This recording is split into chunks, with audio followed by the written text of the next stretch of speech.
boa tarde. Vamos dar início agora ao nosso painel sobre muitas novidades que temos em alterações tarifárias, tanto no quesito de critérios de mérito, como em aprimoramentos procedimentais que serão apresentados no detalhe aqui pelos nossos panelistas. Primeiro e sobretudo, agradecer o IBRAC, em nome do vice-presidente René Medrado, em nome da diretora de Comércio Internacional, Carol Monteiro de Carvalho, cumprimentar o nosso painel, figura a doutora Marcela Carvalho, secretária executiva da CAMEX, doutor Éder da Biquim, doutor Renato da Eletros, agradecer também aos organizadores do painel, Andréa Cruz, proponente, Bernardo, proponente moderador, e, sem muitas delongas, dar início ao nosso painel. E, antes de tudo, eu passo a palavra para o Bernardo para algumas palavras iniciais.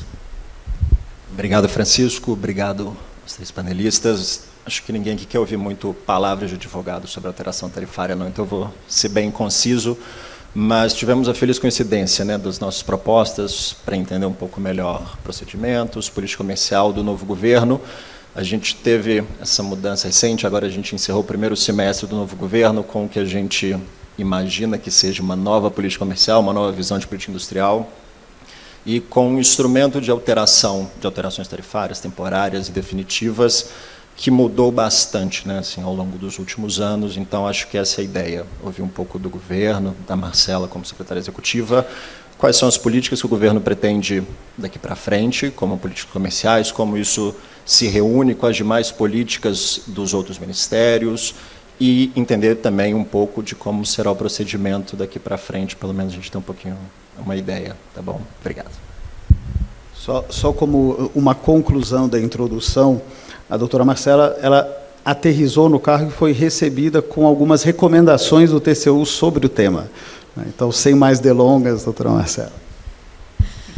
Muito obrigada, boa tarde a todos. Eu queria agradecer ao IBRAC pelo convite, né, nas pessoas da Carol e do Renê, vice-presidente. Obrigada também, Francisco, pelo convite para o painel especificamente, e cumprimentar aqui meus colegas de painel.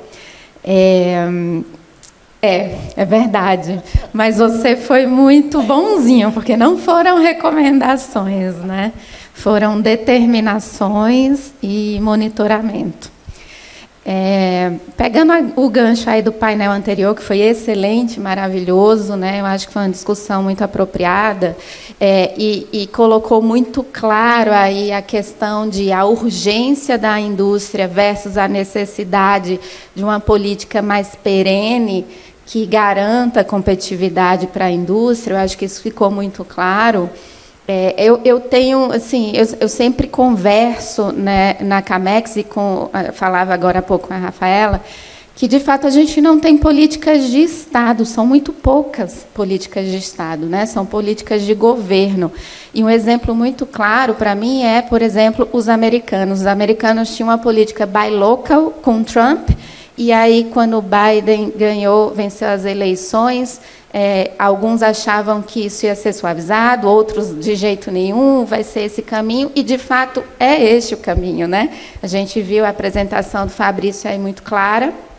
Então, o caminho que está sendo trilhado é esse. Só para dizer que existe um direcionamento, uma orientação de Estado. Mudou o governo, continuou-se aí a perseguir algumas questões. E isso é tão claro que 4 anos de governo não dá para começar e concluir projetos estruturantes, perenes, e que, de fato, tragam aí essa visão de mais longo prazo. Então, eu queria só adicionar aí essa pitadinha de pimenta aí no painel anterior, porque, para mim, é muito claro.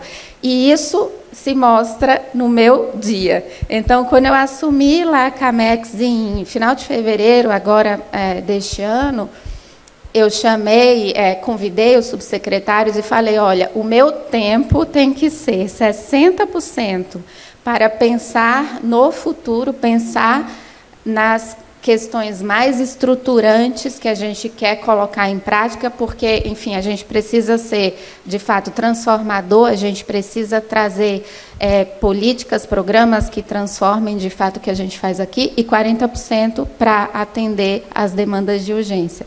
Consigo? Claro que não, né? Claro que não. E aí, retomando esse ponto, de fato, assim, claramente o que a Camex, e quem me conhece sabe, eu não gosto, né, de falar de quem me antecedeu, do governo que nos antecedeu, enfim. Mas, com relação ao Tribunal de Contas, é impossível não falar, porque, de fato, no dia 8 de janeiro, o Tribunal de Contas julgou um acórdão cujas determinações me afetam como gestora, não pessoalmente, mas institucionalmente, porque eu estou tendo que correr atrás, entre aspas, de um prejuízo de ações que foram tomadas nos últimos 4 anos e que agora eu estou tendo que consertar, digamos assim, né? Eu vou falar um pouco sobre isso na minha apresentação, mas, basicamente, questões de transparência, questões processuais, questões de coordenação com outras políticas, questões de acesso aos pleiteantes, às informações. Então, isso tudo eu vou passar aqui na minha fala. Deixa eu ficar em pé. Eu vou passar rapidamente a apresentação e depois a gente conversa um pouco. Ali. Aí. Bom, eu não vou ensinar a rezar padre, acho que vocês todos aqui sabem, acompanham as publicações, mas agora a Camex tem 10 membros, né? Recém incorporamos aí o MDA como membro também, então o vice-presidente da República, o nosso vice-presidente Geraldo Alckmin, preside o Conselho Estratégico. Temos todos esses ministérios: Casa Civil, Gestão, MIDIC, Planejamento, Itamaraty, Defesa, Fazenda, Minas e Energia, que é uma novidade, que a gente falava há pouco sobre gás e energia. Eu acho que é uma novidade importante, inclusive. Agricultura e Desenvolvimento Agrário. E aqui o Sistema Camex, o Conselho Estratégico, o GSEX, o CONEX, o Ombudsman de Investimentos, o Comitê de Facilitação, o Comitê de Alterações Tarifárias, Defesa Comercial, Comitê de Investimentos, COFIG, Financiamento e Garantia das Exportações, e o Ponto de Contato Nacional para a Conduta Empresarial Responsável da OCDE. Camex em 2003, uma reunião já do Conselho Estratégico, aqui são 6, saiu errado, a gente pediu para corrigir, mas não deu tempo, são 6 reuniões ordinárias do GSEX e 2 extraordinárias. Então, em 2023, já conseguimos realizar aí essas 9 reuniões. E alguns feitos aí rápidos: ampliação do acesso de exportadoras a financiamento do PROEX, depois de 14 anos sem atualização, uma medida de limite de faturamento bruto anual para acesso ao PROEX, que era de 600 milhões de reais, passou para 1,4 bi, foi uma medida que a gente tomou. Criação do Grupo de Comércio e Sustentabilidade, infelizmente eu perdi o painel da manhã, mas é um tema que hoje a gente tem se dedicado bastante a ele, como todo governo, mas com foco, de fato, em atender questões do setor produtivo.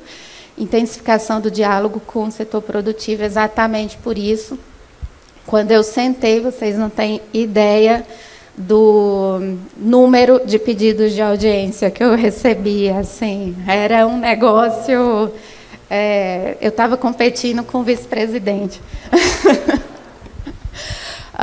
Bom, e aqui a agenda da Camex é uma agenda mais estratégica, é sobre essa agenda que eu me debruço, que eu estou debruçada, o meu tempo é para ela. Obviamente que dentro dessa agenda aparecem as urgências diárias, semanais, e a gente tem que trabalhar nisso, mas esse é o meu norte. Então, reforma do sistema de crédito à exportação, a Estratégia Nacional de Comércio Exterior, isso é uma demanda do tribunal, nesse acórdão que eu comentei mais cedo, mas veio a calhar, de fato, porque é necessário uma estratégia, né? Todos nós aqui precisamos entender para onde nós estamos indo e nós também, nós como governo, gestores do tema do comércio exterior, é importante que a gente tenha esse norte.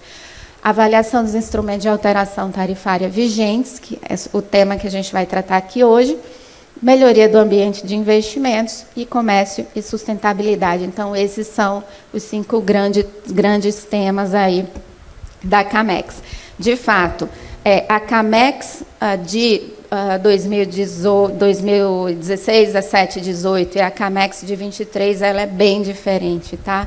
Aqui, eu diria que eu recebi uma CAMEX agora este ano sem os temas não tarifários. Então, dos não tarifários, basicamente, a gente ficou com facilitação de comércio e a agenda de investimentos, que não é necessariamente só a agenda de negociação, é uma agenda muito mais ampla, mas os temas de coerência regulatória, os temas de serviços, comércio de serviços, compras governamentais, toda a agenda que a gente conseguiu criar lá em 16, ela basicamente sumiu. Eu brinco que eu recebi uma CAMEX tarifeira, assim, é uma CAMEX tarifeira. E a dificuldade aqui, o norte, é tentar retomar essa diversidade de escopo com qualidade, sem que a gente consiga, não, vou começar a tratar e trabalhar com serviços, mas sem deixar de conseguir entregar, fazer entregas relevantes. E hoje a gente não consegue, o gargalo é recursos humanos. E também vou falar sobre isso. Acho que eu estou voltando. Estou voltando. Tá, e aí, bom, aqui chegamos ao nosso tema de hoje. Esse aqui é um diagnóstico, né, uma avaliação geral que a gente fez e a ideia de para onde a gente está indo. Então, fluxos muito complexos. Aqui existe também uma dificuldade porque os temas são complexos, o processo dentro da CAMEX é complexo, são 10 ministérios, são 10 visões de mundo, são 10 criaturas com backgrounds completamente diferentes, e isso aqui é difícil mesmo de administrar. Então, o fluxo, por natureza, é complexo. Desafios de transparência, documentos restritos e confidenciais. Então, hoje a gente tem um desafio de melhorar a transparência ativa, mas, ao mesmo tempo, de resguardar a informação que é crítica, que é confidencial, que é restrita. E, no meio de tudo isso, um SEI, né? Que é o sistema que o governo usa e que a gente não controla, é o Ministério da Gestão que controla. A maior reclamação, quando eu sentei, que eu recebi, foi que o SEI externo foi cancelado em maio do ano passado e ninguém conseguia ter acesso e os documentos não eram liberados. Enfim, isso persiste, apesar da nossa luta, mas é isso. Grande número de atores envolvidos, que eu já mencionei, uma política com necessidade de aperfeiçoamento. Para onde a gente quer caminhar? Racionalização dos fluxos e melhoria da gestão, incremento da transparência ativa e melhor utilização do site da CAMEX, que também é um outro desafio. Os nossos sites ainda não são nossos, porque todo mundo juntou num site da economia, e a economia não existe mais, só que a gestão de todo esse patrimônio da economia ficou parte na Fazenda, parte no Ministério da Gestão. Então, até para mexer nos sites, a gente não tem ainda essa autonomia. É muito rápido, né, para juntar aí os órgãos e os ministérios, mas é muito demorado para fazer essa separação e a gente começar, de fato, a ter ali controle das nossas coisas. Diálogo perene no setor produtivo e atores regionais e política tarifária mais clara a ser divulgada e, na base de tudo isso, claro, atendimento aí às demandas do órgão de controle e aqui o nosso querido TCU. Vamos a ele. Então, bom, como eu disse, o TCU julgou 2 acórdãos. No ano passado, um deles versava sobre questões diretamente ligadas ao etanol. Houve uma série de alterações tarifárias ligadas ao etanol, com cota, sem cota, quem pode importar, quem não pode importar. E esse movimento do etanol ensejou a primeira fiscalização e o primeiro acórdão, que foi julgado ainda em 2022. Mas, com base nessa experiência do tribunal, o tribunal gostou do tema, e aí eles decidiram fazer uma fiscalização com relação a toda a política de alteração tarifária, que era conduzida pela CAMEX, e essa fiscalização gerou o julgamento desse acórdão 88 de 2023, em 7 de janeiro desse ano, que trouxe basicamente, claro, aqui é um resumo do resumo, né, mas no nível estratégico, falta da Estratégia Nacional de Comércio Exterior de um plano de integridade, fragilidades na coordenação, transparência e padronização relativas à governança de alteração tarifária e monitoramento, a ausência de um mecanismo de monitoramento. E aqui, não monitoramento com relação aos processos, e sim ao impacto que essas alterações geram ao longo do tempo. Agora, imaginem vocês, a gente tem uma lista de 100 itens para LETEC, 100 itens para desabastecimento. Como é que eu vou fazer uma avaliação de impacto posterior, né? Obviamente, não é nem a avaliação de impacto, é o resultado daquela medida, daquela intervenção pontual para 200 itens, ou para, digamos, 150 itens, e é isso que o tribunal quer. Bom, e aqui é o nosso plano de ação. Então, rapidamente, a gente conseguiu elaborar um plano de ação.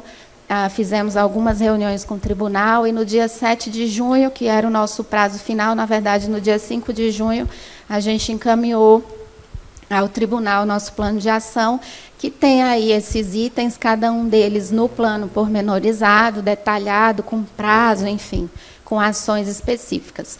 Então, elaborar a proposta de Estratégia Nacional de Comércio Exterior, elaborar e publicar o plano de integridade, guia para análise de pleitos de alteração, aperfeiçoar a transparência, elaborar critérios normativos claros e padronizados de análise, modernizar o arcabouço jurídico no que diz respeito a essas ações e mecanismos de monitoramento. Eu confesso que eu tenho algumas dúvidas sobre como a gente vai fazer o guia e os critérios, porque imaginem vocês, numa discussão de desabastecimento, por exemplo, a gente definir que, para considerar apto a ser aceito como pleito ou análise de desabastecimento, a produção nacional só pode atender X% do consumo nacional aparente. Então, sei lá, 20%, ou 10%, ou 15%.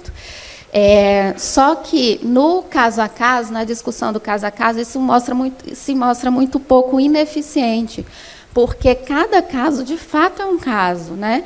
A gente não está falando aqui de questões que são padronizadas, de discussões que são muito semelhantes, de casos de pleitos que são muito parecidos, não. Cada pleito tem sua minúcia, tem seu histórico, tem suas considerações, tem um investimento que foi realizado, se é monopolista, se não é, entendeu? Então, é muito complicado elaborar critérios que seja uma forminha de bolo que vocês consigam enxergar. Não, esse pleito aqui eu vou fazer e gabaritou em todos os critérios, vai passar e o CAT vai aprovar e a gente vai conseguir. Então, isso é bastante difícil. A gente está tentando, está discutindo ainda como fazer.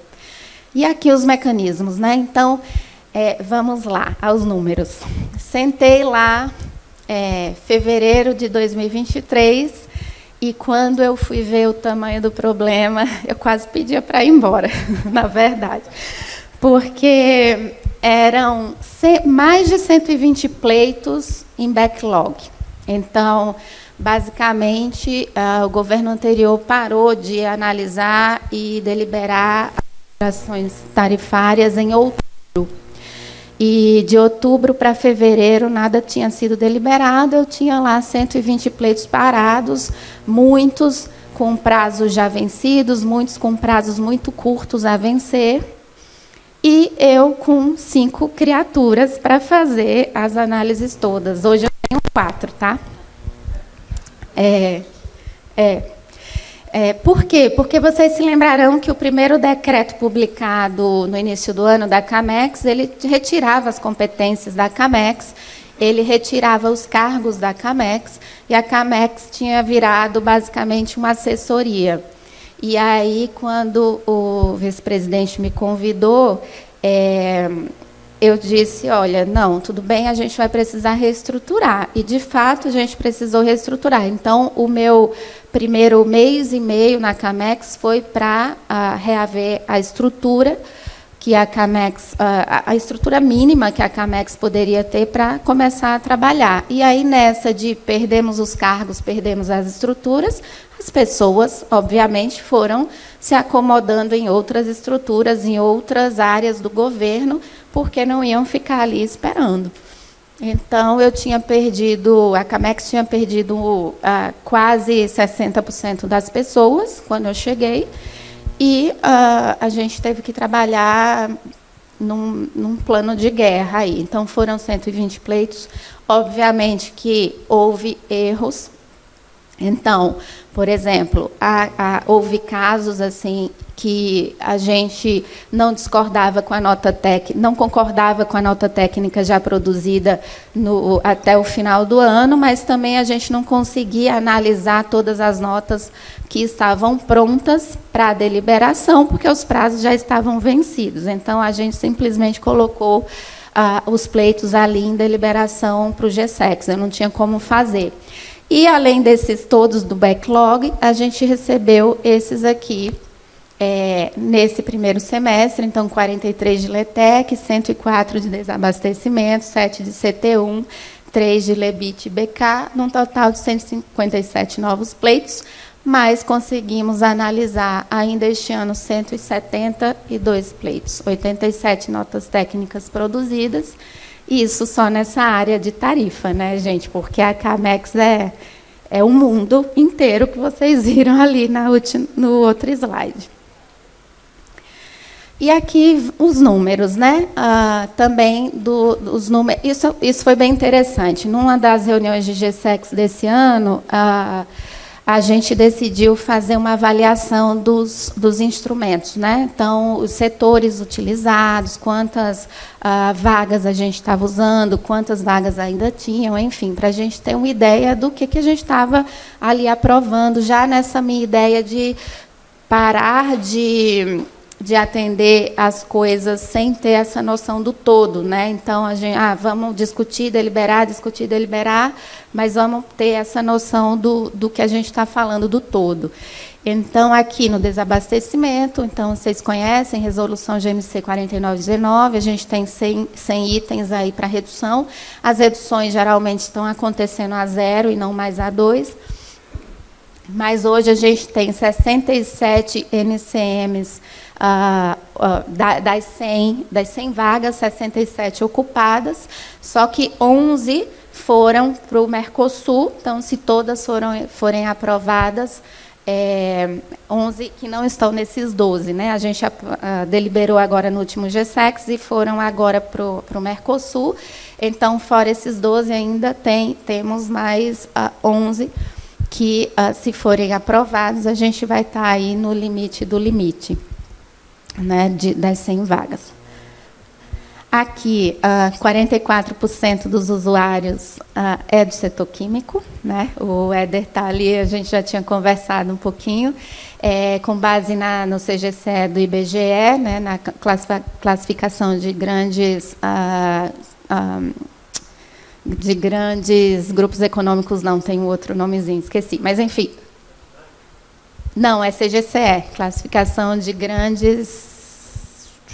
Bom, enfim, grupos econômicos. E aí temos bens intermediários, bens de capital e bens de consumo. Por essa análise, a gente vê que a lista de desabastecimento está sendo bem usada, porque, de fato, a ideia é usar aqui para bens intermediários, né?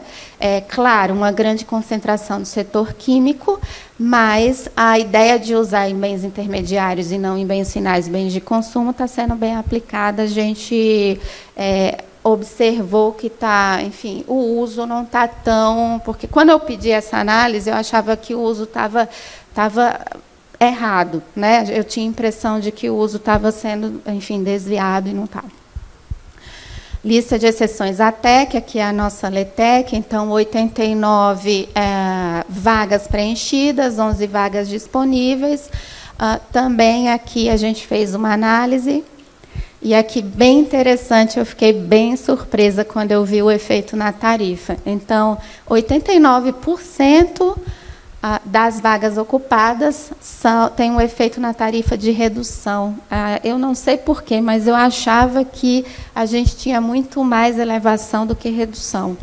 E não, a gente tem 89% de redução, 11% de elevação. Novamente, o setor químico é o maior usuário da lista. E, de novo, bens intermediários liderando. BK, obviamente, tem seu instrumento próprio menor e bens de consumo 32%. E aqui o nosso ex-tarifário, BIT-BK, o ex-tarifário da discórdia.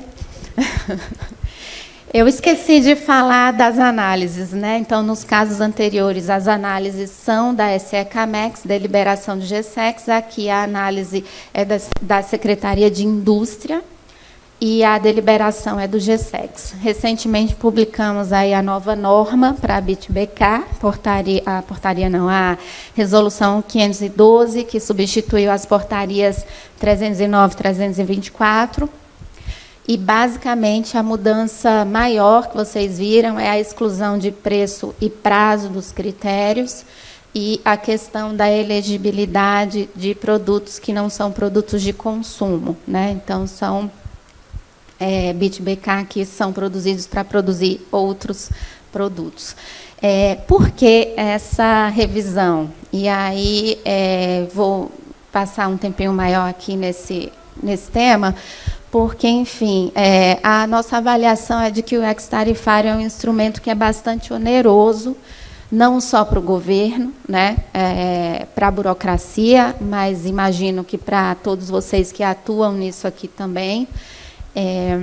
E para quem delibera no GSEX, é um instrumento de altíssimo desconforto, porque a gente aprova em cada um dos GSEX cerca de 600 novos EX, 700 novos EX, e, obviamente, que quem está lá na cadeira no GSEX para deliberar sobre eles não olha o que está aprovando, né? Então, eu sou lá a representante do Ministério da Fazenda, eu vou receber uma lista com setores e o impacto com relação a CAPEX ou, enfim, impacto no investimento que está sendo feito com relação à redução que está sendo concedida, mas eu não sei nem o que é que eu estou aprovando. Então, esse instrumento vai ano, volta ano, o GSEX se recompõe, e quem senta no GSEX, a primeira coisa que faz é reclamar dele, exatamente porque não sabe o que está aprovando. E hoje a gente tem quase 21 mil ex-tarifários vigentes, e é uma loucura para gerenciar esses negócios, né? Esse ex-tarifário. Em 2022, foram 6.005 pleitos novos, e isso nos chamou a atenção porque subiu muito, e subiu muito na nossa avaliação por causa das questões de prazo e preço, né? As portarias, as normas anteriores aí possibilitavam que a gente concedesse o ex-tarifário, a redução do ex, mesmo que o produto importado fosse 5% mais caro do que o nacional. Ou seja, ele poderia ser até 5% mais caro, e a gente poderia conceder ainda assim o ex-tarifário. Na minha opinião, um desvio de instrumento, porque, na verdade, o ex foi criado para concessão de redução tarifária para BK e BIT não produzidos nacionalmente, né? Então, com essa mudança, a gente espera conseguir diminuir o fluxo e, obviamente, que a gente conhece, né, sabe, o impacto dessa alteração para quem importa BK. BK é formação bruta de capital, é importante para o nosso país, e esse é o grande X da questão, é o equilíbrio. Para vocês terem uma ideia, a nossa discussão hoje no Ministério, e aí voltando na dicotomia entre a política de longo prazo, perene, que traz competitividade, e a coisa da urgência. A gente discute isso sempre, o tempo todo, quando a gente vai discutir uma nota técnica de um pleito, por exemplo, que vai colocar para deliberar, quando eu vou fazer os despachos com o doutor Geraldo. Mas observem vocês, a gente tem essa missão no Ministério hoje da política industrial, que é também uma política industrial verde. Então, toda a parte de transição energética, etc., etc. E a gente tem a missão da reindustrialização ou neoindustrialização, como o Pedro colocou aqui. E aí, quando você se depara com uma discussão sobre elevação tarifária de itens, módulos ou placas solares para a produção de energia eólica, o que é que você faz? Se você tem as duas missões, né? A gente tem a missão de ajudar ou promover a transição energética, uma política industrial que seja mais verde, e aí, sim, discutir a geração de energia sustentável, energia limpa, energia verde, mas, ao mesmo tempo, a gente tem a missão de promover a indústria nacional e ajudar a indústria nacional. Então, não é um debate simples. Os dois chapéus estão dentro do Ministério, e isso acontece o tempo todo, e aqui também, né? E, finalmente, o CT1, aqui a análise preliminar é da CSEX, o encaminhamento é do Comitê de Alterações Tarifárias e a deliberação é do GSEX. Como vocês sabem, vai para o Mercosul e passa lá uma infância ou uma adolescência, e aí volta e a gente publica. Existem muitos casos em análise, 74 no CT1, 48 no CAT, e a nossa ideia é trabalhar muito próximo aí a Tatiana para que a gente consiga acelerar esses pleitos no CT1, porque esses pleitos são, muitas vezes, pleitos que também estão espelhados nos outros mecanismos, né? Então, enquanto isso aqui não sai, a gente tem ali as reduções concedidas em outros mecanismos. Outros mecanismos, o regime de autopeças não produzidas e a lista Covid, ainda tem as autopeças não autopropulsadas, então é muita lista. Autopeças não produzidas, aqui esse regime é regido pelo ACE 14, a lista Covid a gente está tentando fazer um phase-out para, de fato, levar ela para um final, porque já não existe mais o apelo da pandemia, mas são mais de 500 itens, a gente não consegue analisar de uma hora para outra. E aqui avanços e perspectivas, enfim, início da elaboração da estratégia, a estratégia já está sendo produzida, de fato, também a resolução de integridade, mesma coisa. A gente publicou, então, a nova norma dos ex-tarifários. Existe um trabalho grande de padronização das notas técnicas de análise de pleitos. A gente tem que ter notas que sejam efetivas, coerentes e que conduzam aí a processos transparentes. Eu acho que esses são os 3 pilares. Eu acho que a efetividade está sendo cada vez mais difícil. Os pleitos de alteração tarifária, eles estão tendo objetos mas motivações muito mais de custo Brasil do que de questões comerciais propriamente ditas, né? Então, a falta de competitividade interna fora da fábrica, deixa eu frisar isso, porque outro dia eu falei aí, um levantou, não, mas a gente é competitivo, a nossa fábrica é muito competitiva. De fato, né? Acho que quando a gente fala de custo Brasil, a gente está falando fora da fábrica. Tem levado a esses pedidos, especialmente de elevação tarifária, então é fundamental que a gente consiga atacar esses itens do custo Brasil, né, porque senão a política comercial ela começa a virar uma política comercial de tampão. Começa não, na verdade ela continuará sendo. E aqui também o monitoramento, aprimoramento dos mecanismos de avaliação, aperfeiçoamento dos recursos de transparência com o setor produtivo. Bom, eu acho que é isso, e aí termino a apresentação, mas falando um pouco como é que a gente, isso tudo aqui, casa com essa nova política de neoindustrialização, reindustrialização, né? o próprio TCU nos pediu, nos determinou que, ao fazer isso tudo aqui, a gente observasse outras políticas públicas. Então, a política energética é uma delas, né? Demandou muito fortemente que a gente consultasse o Comitê Nacional de Política Energética ao tratar de questões que impactam a energia. A política industrial, obviamente, sem dúvida, precisa ser observada. Claro que essa discussão de como a gente garante maior competitividade à nossa indústria versus como a gente protege a nossa indústria, ela é sempre muito difícil e encontrar esse equilíbrio é muito difícil.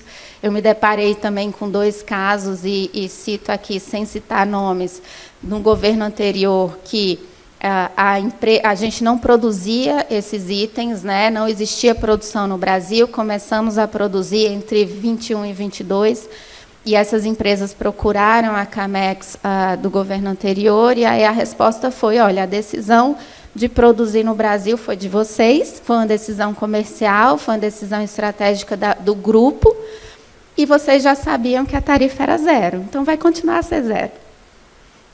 A resposta foi essa. Obviamente que o governo hoje, o nosso governo está muito mais sensível a essa questão, a produção nacional, ela precisa ser prestigiada e privilegiada. Claro, a gente está gerando emprego, produzindo localmente, né, movimentando uma cadeia produtiva, utilizando insumos muitas vezes nacionais, e isso traz muita sensibilidade. O nosso chefe, o Dr. Geraldo, ele fala muito na geração de emprego e renda. O recado dele, muitas vezes, o Brasil se tornou um país caro antes de se desenvolver, e a gente precisa garantir também consumo a essas pessoas, né? As pessoas precisam ter o mínimo, consumir ali o que elas precisam consumir.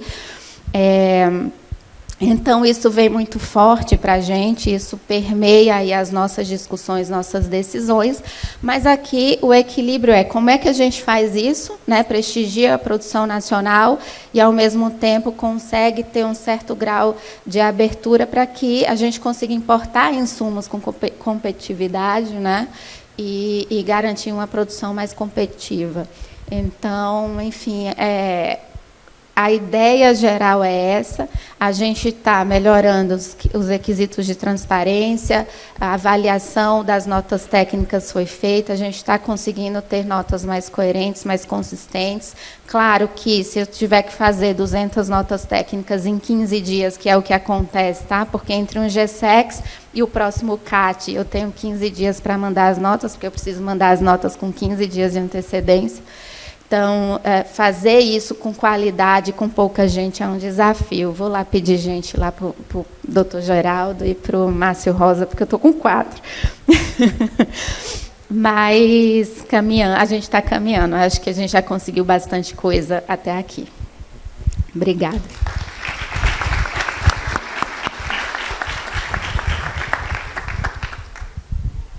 Marcela, obrigado pelas palavras. Também não quero tomar muito tempo, a gente está com o tempo super contado. Vou passar a palavra para o Éder.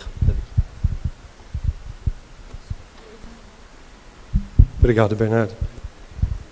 Permita-me permanecer sentado, apesar de uns slides que eu trouxe aqui para ir ilustrando, fixando conceitos da nossa conversa, pessoal. Mas, primeiramente, queria agradecer ao Francisco, ao Bernardo pelo convite, toda a organização do IBRAC, secretária Marcela, meu colega Renato, todos que com muito prazer eu revejo depois de um certo tempo em que a pandemia nos afastou para uma telinha de 14 polegadas, e é sempre positivo, sempre gostoso, sempre favorável falar isso toda vez em que nós nos vemos, né? E é com muita alegria também que eu agradeço pelo timing que me foi dado, mais do que privilegiado, de falar, de recuperar alguns pontos já trazidos pela presidente do Conselho Diretor da Biquim, por outros colegas de painéis que me antecederam, e coincidir toda a nossa manifestação setorial desaguando em algumas propostas a serem discutidas com a Camex para alguns ajustes que nós entendemos aí indispensáveis nesse processo dos mecanismos de alteração tarifária. Em especial, recuperando o conceito de política de Estado, né, secretária? Porque, como bem colocado, falamos de políticas de Estado sincronizadas, industrial... Obrigado. só vou deixar os slides aqui, esses números vocês já conhecem e recupero daqui a pouco. Mas sobre a importância de ter uma política industrial sincronizada à política de comércio exterior, que nos permita chegar no futuro e antecipá-lo, né, com programas. E aí, como disse o Pedro no painel anterior, aguardamos com muita ansiedade o programa Safra da Indústria, né, que antecipe o futuro, que traga em projetos, que traga em números, em realidade, todos os planos de descarbonização, de aceleração dos cumprimentos dos ODS, e que, claro, com um Estado que sinaliza para a direção correta e induz os investimentos, os privados acompanham. Sem haver isso, vejam que uma empresa do meu setor, mesmo a Rodia, que me antecedeu aqui, já colocou com seu projeto de descarbonização até 2030. Mas até lá, pessoal, precisamos sobreviver, precisamos chegar até 2030. E é nisso que a política de comércio exterior, em especial, com as questões dos mecanismos de alteração tarifária, tem um papel central pelo seu alto impacto no curto prazo, como os caminhos a serem trilhados para que esse futuro aconteça, em um cenário em que nós consigamos reverter aquele momento que hoje é vivido pelo setor como o outlet do mundo, né? E aqui estão os dados. A nossa corrente de comércio do ano passado é de 100 bilhões de dólares, para um faturamento de 180. Então, o que já mostra o alto índice, o alto grau de exposição do setor ao mercado externo. Então, estamos falando de empresas que operam aqui no Brasil e no mundo, em classe global, de subsidiárias de empresas europeias, americanas, asiáticas, brasileiras que se internacionalizaram. Então, competir no cenário internacional não é um desafio para as indústrias químicas, definitivamente, mas, claro que com paridades de armas. E é nisso que a política de comércio exterior, sem dúvida, tem o seu papel decisivo. Pessoal, guardem esse número. Dados de 2021, nosso faturamento setorial, nosso tamanho, nossa musculatura de indústria, a sexta maior do mundo, 130 bilhões, enquanto vejamos os outros players que nos antecedem. China, 1,8 trilhão. Estados Unidos, quase 600 bilhões. A Alemanha, principal player na União Europeia, alguma coisa como 300 milhões, me desculpem que eu não estou enxergando direito, não gravei o número. Mas, enfim, dizer que temos players que estão muito bem posicionados, além da sua própria musculatura industrial, com programas que, em ambas as áreas, trilharam caminhos que possibilitaram esse tamanho de indústria para eles até aqui. Falamos de dados de 2021. Em especial, vejam os Estados Unidos, né, que com a política industrial do shale gas americano, de restrição às exportações da matéria-prima, revolucionou o parque industrial químico estadunidense com mais de 200 bilhões de dólares de investimentos em CAPEX nos últimos 20 anos. Não por menos que eles recuperaram o tamanho de indústria como a segunda maior do mundo, claro que ainda anos-luz atrás do tamanho da China, que também investiu em programas dentro da própria estrutura industrial chinesa, dentro dos programas quinquenais, da participação do Estado em empresas dos mais diversos segmentos, diretamente como state companies, ou mesmo com participação tripartite com os privados, enfim.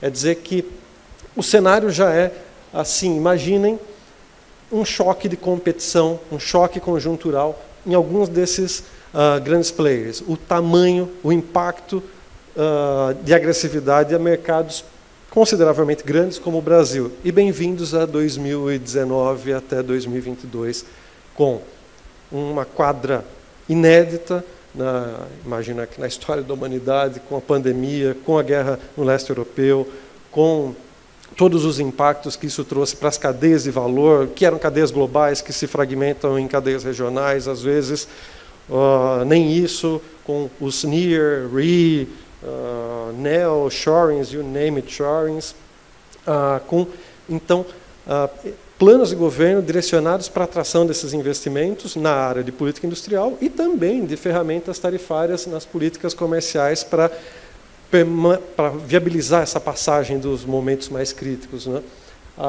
Então, lá em cima, colocados os programas de estímulo, que foram antecipados pela presidente do Conselho Diretor da Biquinha, aí com todas as geografias colocadas em números. Aqui coloco só, segundo dados do artigo científico The Who, What, When and How of Industrial Policy, foi muito feliz em colocar a participação relativa no tamanho das economias dos investimentos que foram feitos em política industrial e os resultados que isso acabaram trazendo para essas geografias, e que também tivemos aí medidas tarifárias importantes nesse contexto. A primeira delas, antes mesmo da pandemia, na guerra comercial Estados Unidos-China, com a aplicação das seções e as contramedidas chinesas.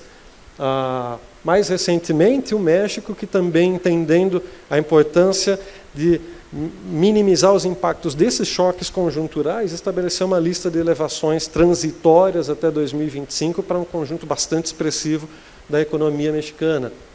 A Argentina e Uruguai, igualmente, porque mantém seus programas internos de uso de LETEC, em grande maioria nesses países para subidas tarifárias, né, Marcelo, antecipando efeitos daquilo que ainda se discute no Mercosul, mas também com outros mecanismos que estão disponíveis no bloco aos sócios para que previnam seus setores domésticos de choques competitivos. É disso que falamos nesse momento e vamos chegar ali, pessoal. Mas, infelizmente, na contramão disso que aconteceu aqui, foram 2 choques tarifários de 10% internalizados pelo Mercosul e depois 10% que esperamos que se encerre em 31 de dezembro, porque nada colaboraram, em especial no meu setor, que registrou historicamente o seu maior déficit de 63 bilhões, guardem esse número, que ele equivale praticamente na mesma medida ao saldo comercial da balança brasileira.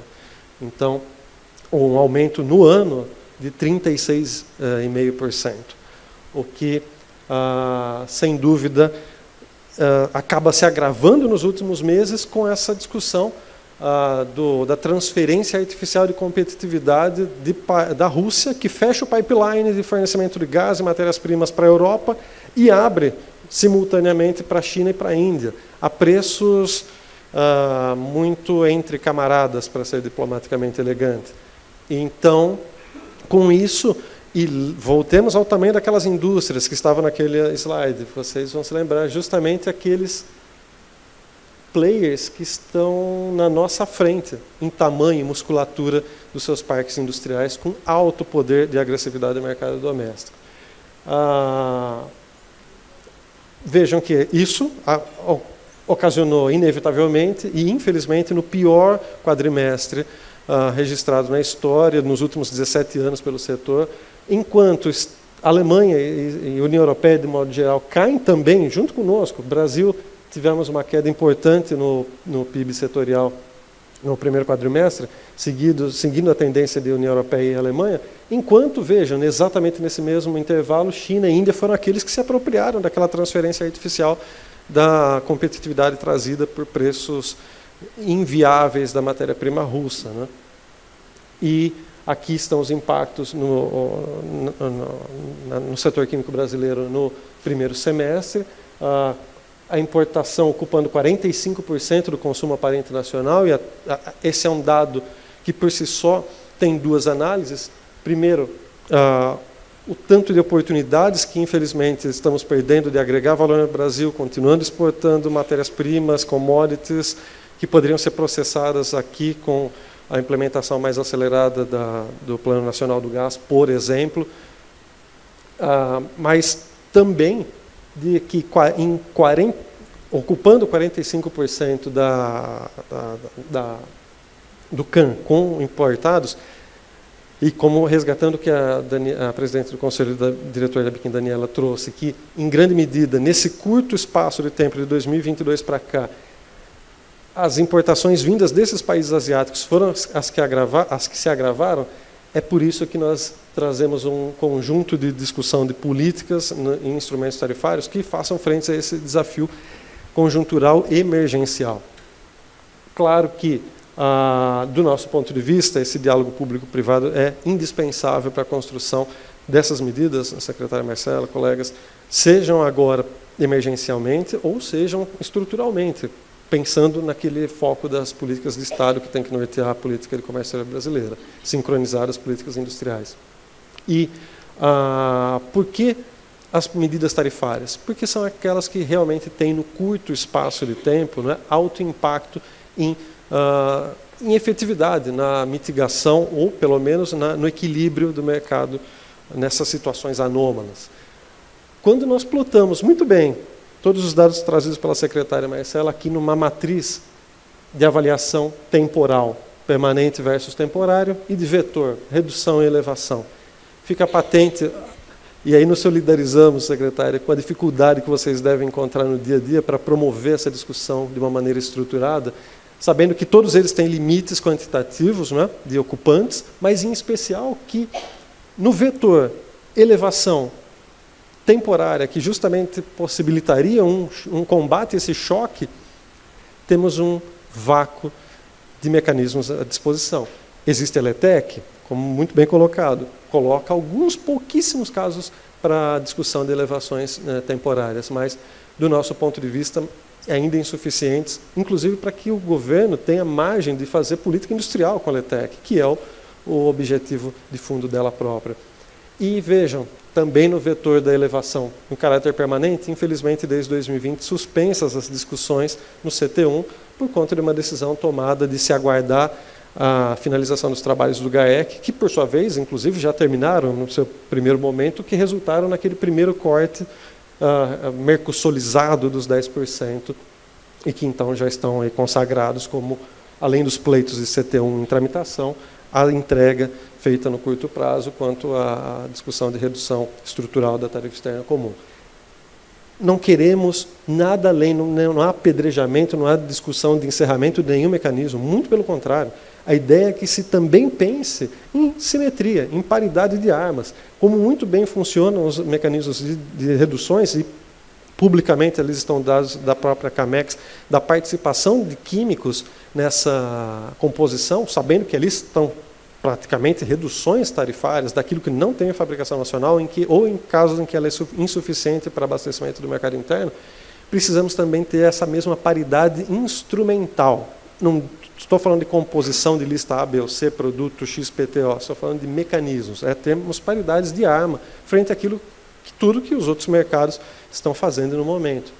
E é por isso que nós temos aqui a modesta ideia, secretária, de trazer um conjunto de sugestões de avaliação para a CAMEX, em aspecto estrutural, institucional, estratégico, guardando aí essa discussão de paridade de armas, a simetria dos mecanismos, que se avalie a implementação no país de um mecanismo exclusivo para subidas, para elevações tarifárias, com foco na mitigação desses choques conjunturais. A exemplo do que existiu em seu momento a lista Covid, que teve o seu papel fundamental em possibilitar a travessia, né, naquele momento de ruptura de oferta-demanda em várias cadeias de transformação.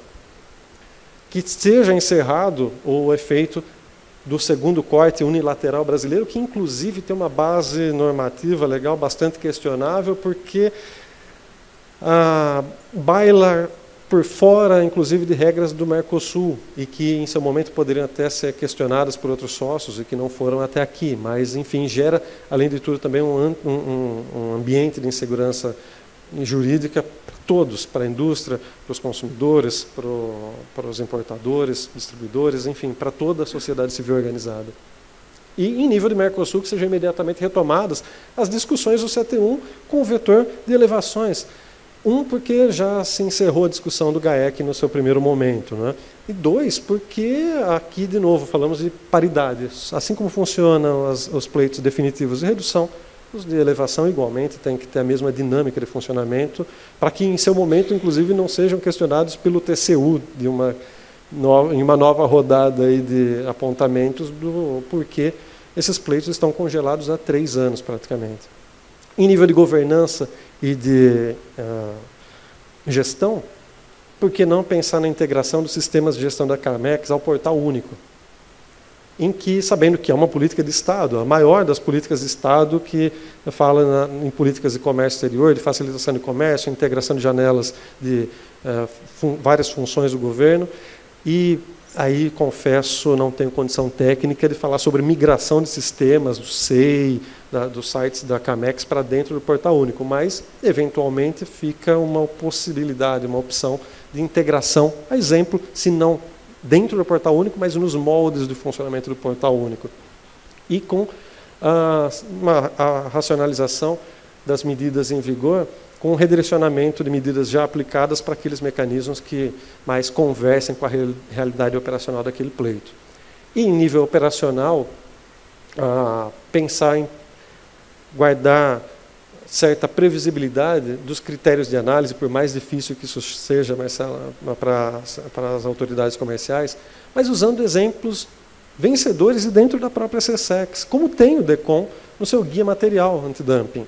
Nós estamos falando que seja colocado ali especificamente todo e qualquer critério e nos seus parâmetros já pré-estabelecidos, como a fórmula de bolo que você colocou, né, secretária, mas sim que sejam dadas as normas gerais, os guidelines, os guias mais macro, para que os privados se orientem nos critérios que a autoridade comercial, que é o guia que coincide totalmente com aquilo que já está no pipeline. E também seja estabelecido um cronograma de divulgação das listas da CAMEX, como uma vez por semana, toda segunda-feira, uma vez a cada 15 dias, para que também não seja um processo errático de descoberta de novos processos, sim ou não, a cada dia, como uma até ferramenta de previsibilidade de acionamento de terceiras partes, de partes interessadas nos autos, para a obtenção das documentações das vias públicas dos processos. Então, era isso tudo que eu queria trazer como ponto de vista setorial com relação aos mecanismos de alteração tarifária, deixar os meus contatos à disposição e lembrar que, para que a gente chegue nesse futuro, que tem todo o potencial com políticas industriais de se antecipar, a gente precisa sobreviver até lá, a gente precisa existir. E as políticas tarifárias têm um papel fundamental nesse meio do processo para isso. Obrigado.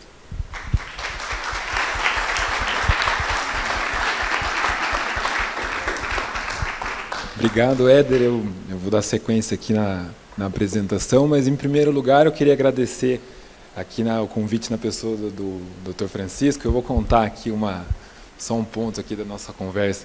Eu conheço já o Francisco há muito tempo, né? A gente troca ideia e a gente costuma ter essa pessoa que você liga assim, pô, Francisco, me dá uma luz, sabe?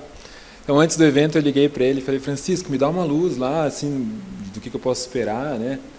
Fique tranquilo. Você vai estar ali com as mentes mais brilhantes a respeito de comércio exterior que tem no país.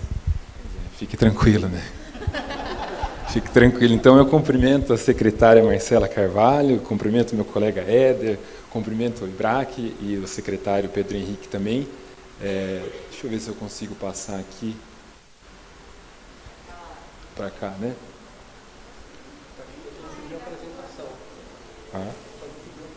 Sim. Vamos esperar. Um pouco do que eu queria trazer aqui é um pouco do local a partir do qual eu enxergo esses assuntos, né? Então, muito mais do que olhar os instrumentos com profundidade, vamos dizer, acadêmico ou até operacional, que acho que não é o tanto o que eu poderia contribuir com alguma profundidade, eu quis trazer um pouco da visão que a gente tem enquanto setor produtivo organizado dos instrumentos. Então, acho que um primeiro ponto que eu queria ressaltar na minha fala... deixa eu me apresentar primeiro, né? Eu sou Renato Alves, eu sou diretor de políticas industriais na Eletros, que é a associação que representa os fabricantes de produtos eletroeletrônicos. Então, aquilo que vocês ligam na tomada na casa de vocês, o televisor, o ar-condicionado, a geladeira, o fogão, são produzidos por indústrias que são representadas hoje por nossa entidade. Então, a gente utiliza esses instrumentos no dia a dia da associação e as empresas utilizam esses instrumentos no dia a dia dos seus negócios. Então, o que a gente viu dessa perspectiva, não só associativa, mas da indústria, é que há um amadurecimento desse setor produtivo organizado desde a década de 90 para cá. Então, você tem uma maior participação, uma maior organização das indústrias em corpo, né, em entidades, para atuar justamente nesse contexto de alterações tarifárias. E por que isso acontece? E isso é um ponto importante aqui do que eu quero trazer para você, e por que isso se intensifica, sobretudo, nos últimos anos. A gente viu, sobretudo depois do Dieselgate na Europa, a gente teve o caso das Siemens nos Estados Unidos, um robustecimento do compliance. Então, a gente viu programas de integridade, enfim, foi se dando um nome para aquilo que comumente se chamava em cumprir a regra. Por quê? Porque as empresas foram notando que haviam sensibilidades de terem seus agentes privados discutindo eventualmente diretamente com agentes políticos. Então, essa responsabilidade, essa interlocução passa a acontecer através de um ente que congrega essas indústrias. E por que isso é importante para a indústria? Por que a indústria tem alguma preocupação e cuidado, pelo menos eu falo a respeito da nossa indústria de transformação, onde tem muitos players multinacionais. Quando você está inscrito na Bolsa, tem um capital aberto, parte do seu valuation tem a ver com práticas de sustentabilidade, inclusive com relação à interação direta com entes públicos. Então, esse fortalecimento do associativismo e das empresas atuando por meio de associações, obrigado, também tem a ver com o fato das empresas não quererem, por conta, atuarem diretamente com o poder público. Isso gera esse fortalecimento, visando a melhoria no ambiente de negócio, visando o incremento competitivo, vem se tornando mais especializado ao longo do tempo. Então, as empresas, eu noto que o setor produtivo vem, nos últimos anos, se organizando e trabalhando melhor com essas ferramentas. E o que isso, onde que eu quero chegar com tudo isso aqui? Hoje, a indústria, nesse contexto de setor produtivo organizado, tenta ter, isso conversa muito com o que o Éder trouxe, que a secretária Marcela trouxe e que o secretário Pedro Henrique trouxe.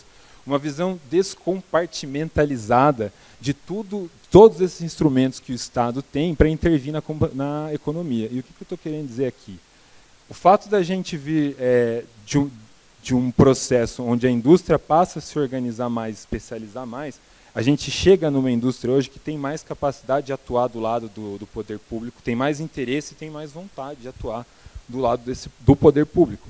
E esse movimento de descompartimentalização tem muito a ver pelo fato de que a gente vê, né, foi comentado aqui, eventualmente decisões serem tomadas por órgãos do governo, eventualmente de um mesmo ministério, ou de ministérios diferentes, que não falam entre si.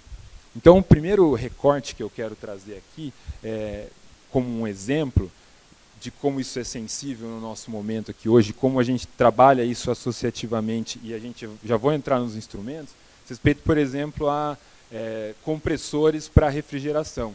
Então, muito por cima, você tem um insumo que é o insumo mais representativo, para o produto mais representativo, no caso o refrigerador, do setorial como um todo. E esse insumo mais representativo como um todo, ele é tocado pela política tarifária. A gente tem política de eficiência energética, que diz respeito a esse produto no âmbito de Minas e Energia. A gente tem produto de etiquetagem e de regularidade de segurança elétrica, regulação no âmbito de segurança elétrica e conformidade no âmbito do Inmetro. E todas essas regulações precisam conversar de uma maneira coerente para que a indústria possa fazer a compra desse insumo, fazer o planejamento e desenvolvimento desse produto a longo prazo, mantendo-se competitiva. Então, um pouco do que eu acho que tudo que foi falado aqui diz respeito muito a essa questão de competitividade. Então, quando eu olho para a partir desse local, da onde está aqui a indústria nacional hoje trabalhando esses instrumentos, e a gente pega tudo isso que foi falado aqui hoje a respeito da competitividade, um pouco dessas reflexões que eu trago aqui acabam sendo sintomáticas. Então, acho que ninguém aqui vai discordar de que o Brasil e as indústrias brasileiras, foi mostrado isso no painel anterior, foi falado agora aqui, vem passando por um momento muito difícil. A indústria mesmo nossa de eletroeletrônicos vem de 2002 o pior ano da década. A gente terminou o ano com os piores volumes dos últimos 10 anos. Então, muito do que a gente vê também é sintomático. Ou seja, na falta de outras formas de se reconquistar essa competitividade, a gente olha para esses instrumentos e se agarra neles, né? E eu entendo que, eventualmente, existam problemas estruturais que deveriam ser atacados por outras vias, mas é questão daquilo que tem à disposição e, de novo, são instrumentos típicos da indústria. Então, eu trouxe reflexões a respeito de 3 deles, apenas para tentar enriquecer um pouco aqui o debate, porque quando a gente, da nossa experiência, olha para o CT1, o que a gente está vendo? É talvez um instrumento com importância estratégica por excelência para os setores trabalhar algumas questões de competitividade que venham a afetar o negócio. Mas como as questões são muitas, eventualmente, você trouxe mesmo uma questão interessante, Marcela, do filtro que se faz da matéria que entra. Mas a respeito do CT1, a nossa preocupação acaba sendo outra, né? O CT1 ele precisa voltar a funcionar, né? Então há uma questão de governança e há uma questão de uma necessidade que ele tenha esse dinamismo que é inerente à atividade produtiva. E por que eu acho que esse é o ponto inicial dessa reflexão que eu gostaria de trazer a respeito dos instrumentos? Porque na medida em que a gente não tem o CT1 funcionando, ainda que ele tenha limitações a respeito daquilo que se pode trabalhar, você tenha, enfim, e eu digo aqui nesse sentido porque a gente sabe que dentro aqui do Brasil o pleito vai caminhar, você vai conseguir trabalhar e depois vai ter que levar ele para o Mercosul, né? Se você não tem esse dinamismo, se ele não funciona, se eu corto um dos braços que eu tenho para trabalhar, eu acabo sobrecarregando os demais instrumentos. Então, o que a gente vê, toda vez que algum associado traz alguma ideia de mexer com a LETEC, eu tenho 3 tipos de arrepio, porque é um Deus nos acuda, né? Quando tem vaga, todo mundo quer, nunca tem, e há um tensionamento do instrumento. A gente acaba ficando... Você nota... Exatamente, mas... a gente viu isso acontecer muito no passado e também há especificamente com o LETEC, aqui eu faço um segundo, acho que isso diz respeito a todos esses instrumentos da mesma forma, mas eu faço um recorte aqui em LETEC especificamente, porque ela é uma medida precária, né? Para a indústria hoje, quando eu olho naquele contexto de globalização que eu vim falando, das indústrias estarem em mercados de fora, estarem abertas em bolsas fora daqui, parte de custo de transação passa a ser muito importante. O que eu estou querendo dizer aqui? A gente vem falando aqui de muitos contextos em que a indústria vem sofrendo com a sua economia. Mas quando a gente fala de indústria, a gente fala de indústrias, né? Então você tem uma indústria de bens primários, você tem indústria de transformação, você tem outros segmentos industriais. O que eu noto do ponto de vista da manufatura, da indústria de manufatura, é uma relativização muito grande do valor dessa indústria perante as demais. E eu acho que isso se reflete em todo o setor industrial. O que eu estou querendo dizer? Os grandes movimentos de indústrias explodindo, crescendo, ganhando muito valor, os papéis caros nas bolsas grandes, estão na tecnologia, eventualmente em algum setor farmacêutico. A indústria ganha um peso muito menor dentro das carteiras de ações dos grandes acionistas que já teve no passado. Então, utilizar ferramentas caras se torna ainda mais caro quando o cara lá de fora, que toca a empresa que é associado à nossa aqui, fala, quanto dinheiro que eu tenho para investir no Brasil? Ah, tanto. Mas esse tipo de negócio é um tipo de negócio super atrativo quando eu penso no mercado financeiro? É diferente, você tem uma lógica de mercado financeiro que torna a atividade industrial hoje talvez ainda menos atrativa. Por isso que os custos de transação para operar esses instrumentos acabam sendo muito relevantes para nós, né?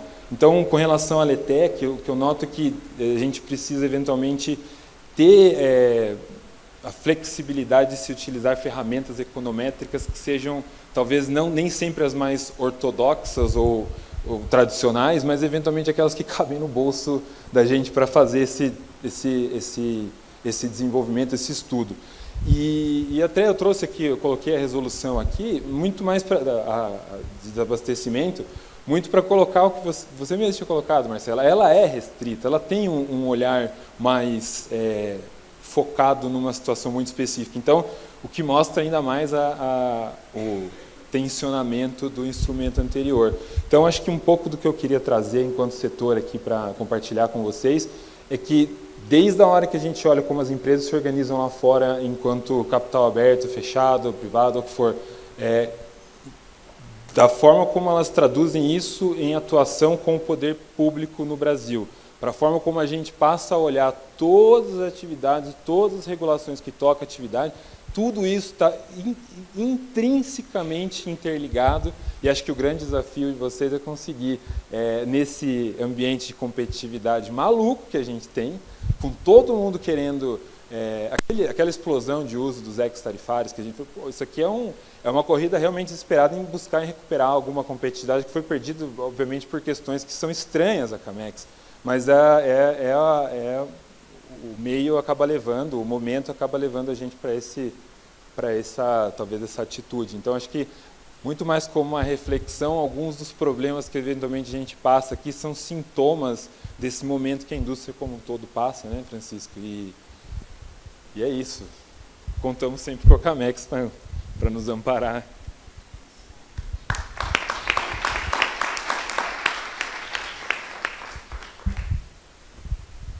Obrigado, Éder e Renato. Doutora Marcela, sua vida está fácil, pelo que a gente está vendo aqui. Nós temos pouco tempo, mas eu queria aproveitar para talvez fazer um wrap-up, uma reação, uma tréplica da doutora Marcela, rapidamente. Tá bom? Bem rápido, então, a sua tréplica, doutora Marcela. Acho que dentro do possível... acho que a minha sugestão seria, se a senhora pudesse reagir de forma bem rápida, né, aos comentários trazidos pelo Éder, que foram bem abrangentes, tocaram em elementos centrais, que mesmo nas nossas conversas, no desenho do painel e nas nossas conversas a gente já trazia, e a senhora já trouxe, né? Quais são exatamente os instrumentos e os elementos de mérito que vão ser considerados na tomada de decisão e quais os pesos que serão dados? Claro que cada caso é um caso, mas isso é relevante. Qual vai ser o aprimoramento procedimental de contraditório de transparência? Isso também foi trazido pelo Éder e também pelo Renato. O Renato traz um ponto muito interessante, que é a importância de um olhar holístico, né, sobre, no momento de uma tomada de decisão de política pública. E, por fim, 3 perguntas muito rápidas. Como ficam os 10% do Mercosul? Se a senhora pode responder. Como fica a lista Covid exatamente? Ela vai se prolongar, ela vai terminar? E se a gente vai ter algum período de transição para os ex-tarifários? Isso em 30 segundos, porque o nosso painel já acabou. Não, você faz 5 perguntas e pede para eu responder em 30 segundos, né? Mas eu vou tentar. Não, mas obrigada. Eu acho que as duas falas foram muito apropriadas. Anotadas as sugestões, mas eu já recebi o documento. Primeiro, a lista LETEC. A LETEC está aberta para elevação tarifária. Tá? A primeira pergunta que eu fiz ao vice-presidente quando eu cheguei foi: governo anterior não analisava elevação tarifária. Como o senhor quer proceder? Não, analisamos caso a caso. Então, é isso. A gente analisa, sim, e vocês podem pleitear a elevação tarifária. Eu, sinceramente, não vejo necessidade de um instrumento específico para elevação. Mas, enfim, é uma proposta, a gente pode discutir. Com relação à CT1, foi o que eu falei, já tenho conversado bastante com a Tatiana.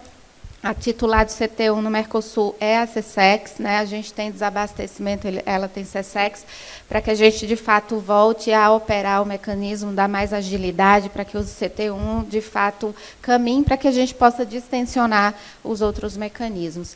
Aqui eu entendi que foi muito em função das questões de oneração do setor produtivo, o custo de transação dessas listas, que, de fato, eu concordo com você, tudo que a gente burocratiza traz um custo, prazo, os prazos das avaliações de alteração tarifária são muito longos, a gente está agora lutando para derrubar o decreto do CAT e colocar um outro regimento que seja muito mais, dê muito mais agilidade, mas eu preciso casar isso com a quantidade de pessoas que eu tenho para analisar. Não adianta eu colocar prazos mais rápidos se eu não tenho gente para fazer essas análises a contento, aí eu vou ficar perdendo o prazo o tempo inteiro. Para vocês terem uma ideia, os prazos são 90 dias de... Bom, entrou com pleito, 45 dias de consulta pública, 90 dias de análise, podendo ter mais 30. Então, é tudo muito longo, de fato. Isso a gente está reformando. Critérios. Os critérios, como eu disse aqui, produção nacional, tem produção nacional, essa produção nacional tem a chance de ter uma tarifa. Qual é a tarifa? Que tarifa é essa de equilíbrio? A gente discute. Mas se há produção nacional, agora, nessa administração, deve haver uma tarifa. Tá? Então, esse é um critério básico. De quanto é essa produção? 60% do consumo aparente? Ok. É de 20%? Aí a gente vai discutir. Então, esse tipo de critério que a gente precisa analisar. É complicado e é complexo, mas, enfim, os critérios que a gente precisa ter para admitir um pleito é importação, consumo nacional aparente e produção nacional. São as 3 informações absolutamente básicas e muitas vezes a gente não tem. Por quê? Porque o pleito traz um ex-tarifário e a gente não tem a informação do ex, só tem a informação da NCM cheia. Isso torna tudo muito mais difícil para a gente. Então, enfim, tarifa, 10 mais 10. Bom, agora no conselho, na reunião de conselho de outubro, a gente vai pautar o debate. A Camex já está fazendo análises, junto com a CSEX. Eu sei que o Ministério da Fazenda está encomendando uma análise do IPEA e o Ministério do Planejamento também está fazendo. Então, é o que eu sei de análises. Eu e Tatiana, a gente está muito coordenada nisso, a gente está levando propostas e discussões aí ao doutor Geraldo, a gente já fez uma primeira conversa com ele, tem muita pressão para a gente deixar cair em dezembro, tá? Mas também tem muita pressão para a gente manter, principalmente quem importa insumo, né? Bens intermediários, basicamente insumo para a produção. Qual foi a outra? Eram 3. Lista Covid, a gente prorrogou por mais um ano, se eu não me engano, no GSEX de março, foi prorrogada por mais um ano, mas para que a gente faça esse phase-out. Não tinha como a gente simplesmente acabar com a lista do dia para a noite e o Ministério da Saúde nos pediu prorrogação por... não, o Ministério da Saúde queria acabar, a gente pediu uma prorrogação com phase-out e a gente pediu que eles nos trouxessem itens para que a gente fosse excluindo em todo o GSEX. Isso tem sido feito, mas está muito lento. No último, a gente pautou 2, excluímos, mas tem mais de 500, a gente precisa que eles sejam mais rápidos em nos propor os prioritários, os mais críticos, para a gente ir excluindo, mas não vai ser mais prorrogada, é um ano e acabou. Até lá, a gente espera fazer as análises dos itens principais. E, por fim, ex-tarifário, a regra de convivência, de transição. A nossa ideia o que está concedido até o final do período concedido. Né? Para casos, a gente tem revogado alguns exes, muitos exes, para diminuir esse número de exes vigentes, mas basicamente são exes sem utilização, ou seja, sem importação, ou que falam de tecnologia ultrapassada no caso de BIT. Para outros itens, a análise vai ser no caso a caso. O que eu vejo de revogações são aqueles em que há produção nacional.